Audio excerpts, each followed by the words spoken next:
भद्रक जिला तिहिडी ब्लॉक अंतर्गत नरेंद्रपुर ग्राम अवस्थित माँ पाटणा मंगला मंदिर।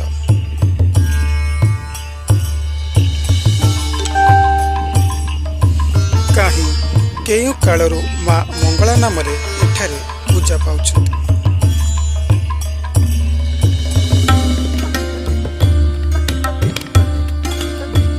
एही मंदिर आज की कालीर मंदिर नुहे। स्थानीय लोकंक कहिबा अनुसार एही मंदिर 500 वर्षर तलर मंदिर।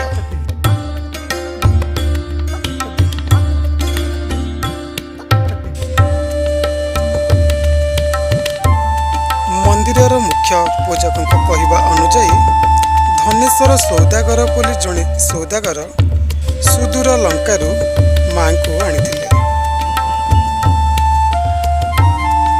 सेतेबेले कौनसी एठारे मंदिर नथिला। सेतेबेले माँ गछ मूले पूजा पाउथिले।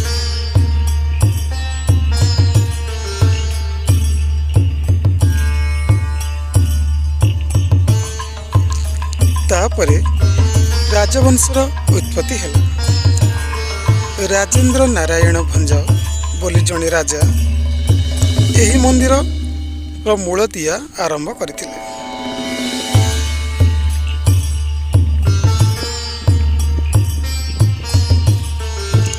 एवं शैलेंद्र भंज बोली जणे राजा मंदिरर मुंडी मारिथिले। एठारे सबुदिन शह शह भक्तंकर भिड़ जमुथिला बेले मंगलवार मांकर पारी होइथिबारु एठारे अधिक भक्तंक भिड़ देखा मिले।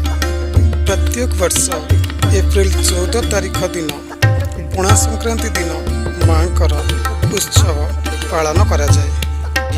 माँ को यात्रा 7 दिन धरी पालन करा जाए। एहाको पाटण मंगला यात्रा बोली कुआ जाए। एही यात्रा समय रे कहीं केते दूर भक्त माने छुट्टी आसंती माँ को दर्शन करने।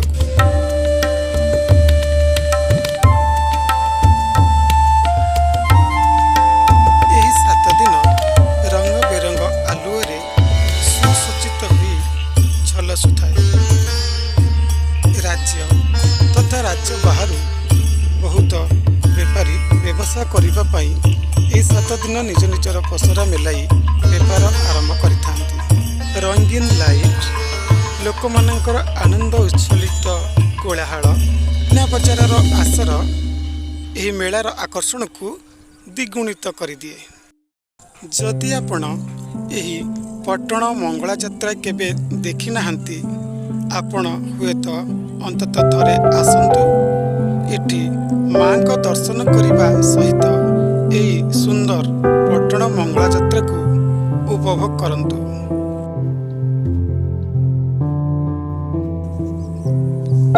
आपनको अनुरोध ये वीडियोटी को आप संपूर्ण देखंतु।